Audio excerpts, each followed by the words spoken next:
Assalamualaikum dan salam Malaysia Madani. Kanta 744 dimulakan dengan rangkuman berita-berita utama hari ini. Kita ikuti perinciannya dalam segmen Esensi. Mahkamah Rayuan The Hague di Belanda menolak permohonan kumpulan Sulu untuk mengiktiraf dan menguatkuasakan award akhir timbang tara sebanyak 14.9 bilion US dollar. Perdana Menteri berkata keputusan itu sekaligus menghalang apa-apa usaha pihak yang menuntut untuk menguatkuasakan tuntutan mereka yang tidak sah terhadap kerajaan Malaysia di Belanda. Orang ramai dinasihat tidak membuat turun aplikasi berbahaya dikenali sebagai ping WhatsApp. SKMM beri amaran aplikasi itu didapati boleh mengakses telefon pintar pengguna sekiranya dibuat turun, sekaligus mengakses pelbagai item seperti foto, SMS serta senarai kenalan yang berupaya mengakibatkan risiko keselamatan yang serius. 358 juta ringgit diperuntukkan KPKT untuk bina 4,250 unit rumah mesra rakyat RMR. Jelas Menteri Perumahan dan Kerajaan Tempatan, ini merupakan inisiatif di bawah Kerajaan Madani bagi membantu rakyat mendapatkan rumah. Kerajaan sebelum ini telah menaikkan had kelayakan pendapatan bulanan isi rumah bagi permohonan daripada RM3,000 kepada RM5,000. Kementerian Pendidikan sedang memulakan perancangan serta libat urus bersama pemegang taruh bagi membangunkan pelan pembangunan pendidikan baru. Satu pasukan petugas khas telah diwujudkan bagi menerajui perancangan dan hala tuju pelan pendidikan baru itu. Dewan Undangan Negeri Pulau Pinang akan dibubarkan esok bagi memberi laluan kepada PRU Dun. Ketua Menteri Chow Kon Yew memaklumkan tarikh itu telah dicadang dan telah mendapat persetujuan yang di-Pertua Negeri Tun Ahmad Fuzi Abdul Razak pagi tadi. Dun Terengganu turut akan dibubarkan esok bagi memberi laluan kepada PRU Dun. Menteri Besarnya berkata perkara itu diputuskan setelah tarikh cadangan pembubaran diperkenan Sultan Terengganu. Tempoh mandat bagi Dun Terengganu akan berakhir pada 30 Jun ini.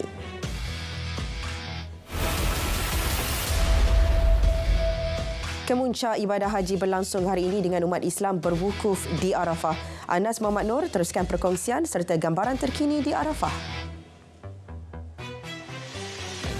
Seperti pelaporan seterusnya mengenai Haji 1444 Hijrah kami bawakan dari Bumi Arafah. Kemuncak ibadah haji iaitu berwukuf di Arafah, dan sejak semalam lagi jemaah haji Malaysia seramai 31,600 semuanya telah pun memulakan perjalanan menuju ke Arafah ini bermula sejak pagi sehinggalah awal pagi tadi dengan menaiki bas, termasuk bas yang dinaiki Yang Berhormat Menteri di Jabatan Perdana Menteri Datuk Dr. Muhammad Naim Mohtar. Dan pada hari ini juga pada sebelah pagi tadi Datuk Dr. Muhammad Naim turut meluangkan masa selepas subuh, meluangkan masa untuk beramah mesra dengan jemaah haji yang berada di kawasan perkhemahan di Arafah ini. Manakala pada sebelah tengah hari pada waktu Zuhur tadi beliau mengetuai bacaan khutbah Arafah yang bertajuk Umat yang Satu. Kalau saya boleh kongsikan sedikit mengenai pengisian khutbah Arafah, antara yang disebut di dalam teks khutbah tersebut ialah untuk jemaah haji Malaysia yang berada di sini merasa penuh kesyukuran apabila dapat berada di Arafah ketika ini bersama jutaan umat Islam seluruh dunia untuk melaksanakan ibadah haji. Selain itu, beliau juga mengingatkan mengenai untuk jemaah haji Malaysia ini untuk sentiasa bersyukur dan juga merasa merendah diri sesama umat Islam. Dan selain itu juga sepanjang momentum ibadah haji kali ini beliau mengajak umat Islam untuk mengisafi dan merasa kekurangan dan kelemahan diri sebagai seorang hamba.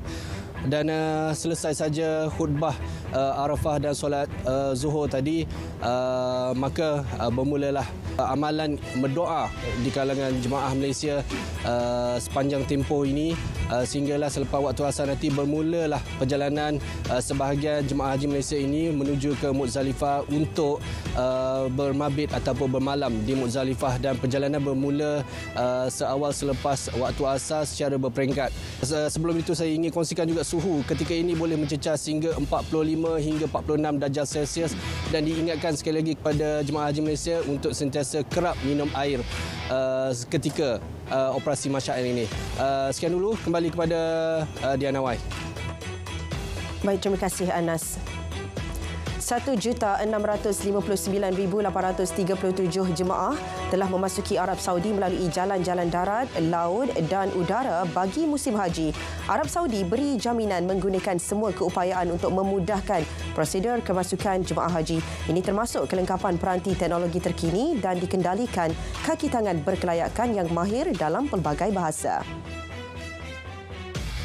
Plus, sedia mengaktifkan laluan Smart Lane di 5 lokasi kritikal di sepanjang lebuh raya kendaliannya bagi mengurangkan kesesakan lalu lintas ketika Aidiladha.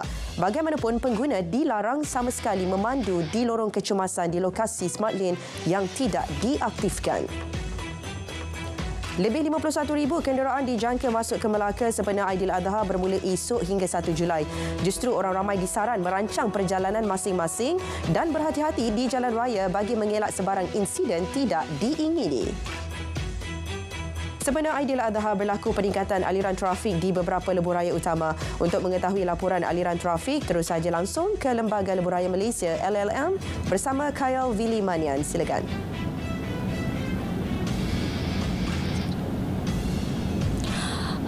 Baik, dia skrin di belakang saya sekarang ini memaparkan aliran trafik semasa di 33 lebuh raya yang berbeza. Namun saya hanya akan kongsikan kepada anda perkembangan terkini aliran di 4 lokasi yang sering berlaku kesesakan. Tanpa membuang masa, kita mulakan dahulu dengan perkembangan di laluan KLK Genting Sempah di kilometer 35.5 seperti yang dijangka sejak awal lagi kenderaan sudah pun mulai bergerak perlahan, sudah pun mulai sesak masuk menghala ke pantai timur. Seterusnya kita ke arah utara di Slim River di kilometer 367.75. Situasinya lebih kurang sama. Kenderaan sudah pun mula bergerak perlahan sedikit demi sedikit. Dan seterusnya kita ke paparan skrin ketiga di arah selatan Southville. Aliran trafik berjalan lancar tanpa sebarang kesesakan meski berlaku sedikit pertambahan jumlah kenderaan. Akhirnya, di laluan nilai utara di kilometer 285.25, situasinya sedikit berbeza. Kalau bagi pengguna yang melalui laluan ini, pastinya menarik nafas lega kerana aliran trafiknya begitu lancar. Pastinya ini akan memudahkan bagi mereka yang melalui laluan ini. Situasi ini semuanya akan berubah dengan keadaan dari masa ke semasa, di mana keadaan keempat-empat lokasi ini dijangka akan sesak bermula tengah malam ini. Untuk makluman anda, secara keseluruhan lebih 3 juta kenderaan akan dijangka menggunakan lebuh raya sempena cuti perayaan ini. Cuti perayaan yang bersambung dengan cuti hujung minggu ini merupakan peluang berharga untuk bersama keluarga dalam tempoh lebih lama. Jadi orang ramai dinasihatkan dapat mematuhi cadangan jadual perjalanan bermula hari ini, esok dan 1 serta 2 Julai nanti. Baiklah, itu sahaja yang dapat saya bawakan dari Lembaga Lebuh Raya Malaysia ketika ini. Kita kembali kepada Dia. Silakan Dia. Baik, terima kasih Kyle Willy. Kuota tambahan sebanyak 1.09 juta liter minyak petrol dan diesel sempena Aidiladha diluluskan. Jelas KPDN ia sebagai persediaan berlakunya peningkatan penggunaan bahan api sempena musim cuti ini. Jaminan turut diberi setiap bekalan akan sampai ke semua stesen minyak di bandar, luar bandar dan pedalaman.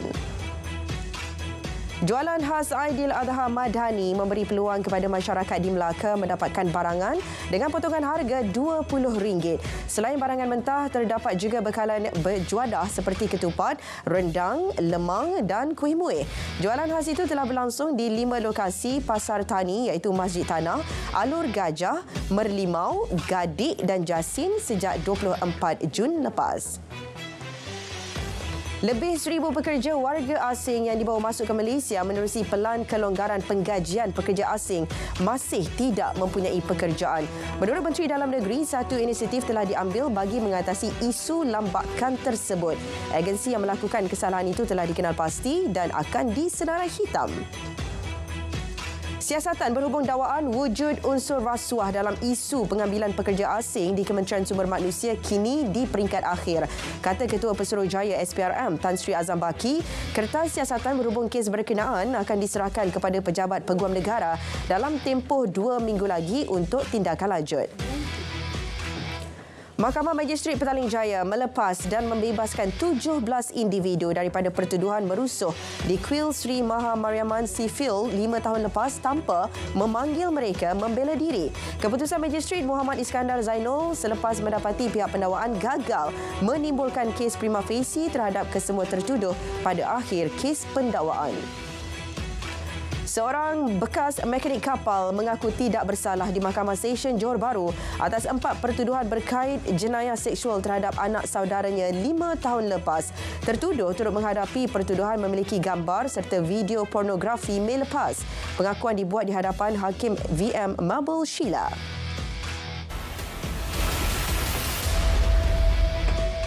Laos dipelawa untuk memanfaatkan kepakaran halal Malaysia. Langkah itu bagi membolehkan negara berkenaan memasuki pasaran pengguna Islam yang lebih besar. Dengan menceburi industri halal terutama makanan halal, Perdana Menteri Datuk Seri Anwar Ibrahim yakin Laos boleh mengembangkan ekspornya. Indeks harga pengeluar IHPR Malaysia menguncup pada kadar lebih pantas iaitu 4.6% dari tahun ke tahun pada Mei lepas berbanding penurunan 3.0% yang dicatatkan semasa bulan sebelumnya. Jabatan Perangkaan Malaysia memaklumkan penurunan IHPR bagi pengeluaran tempatan adalah disebabkan kelemahan dalam beberapa sektor iaitu pertanian, perhutanan dan perikanan, perlombongan serta pembuatan. E107D diperkenal. LHDN bagi penghantaran borang potongan cukai 2% terhadap pembayaran komisen oleh syarikat pembayar kepada ejen, pengedar atau pengagih di bawah Seksyen 107D Akta Cukai Pendapatan 1967. Perkhidmatan baru yang mula diperkenalkan 8 Jun lepas membolehkan pengemukaan borang CP107-D dilaksanakan secara dalam talian oleh pembayar cukai. M-Bank telah melaksanakan sepenuhnya 5 langkah keselamatan tambahan disarankan Bank Negara menjelang tarikh akhir hujung bulan ini. Institusi kewangan ini sentiasa menginovasi langkah keselamatan untuk menghalang penipuan dalam talian. Semua urus niaga bank kini perlu disahkan melalui token perisian M-Secure menerusi aplikasi M-Online yang dihadkan kepada satu peranti mudah alih. 21 syarikat jualan langsung menerima lesen jualan daripada KPDN. Ia merupakan antara usaha kerajaan mengukuhkan ekonomi negara melalui industri franchise dan jualan langsung. Pendekatan sejajar dengan visi KPDN untuk menjadikan perdagangan domestik tunjang ekonomi berpendapatan tinggi. Pemindahan Permodalan Nasional Berhad PNB ke Menara Merdeka 118 akan bermula pada suku keempat 2023. Penempatan semula kebangunan hijau bertaraf 3 Platinum itu membolehkan pengurangan pelepasan gas di bawah skop 2 PNB. Pemindahan itu antara perubahan penting bagi syarikat tahun ini selain langkah memperkukuh agenda digitalnya.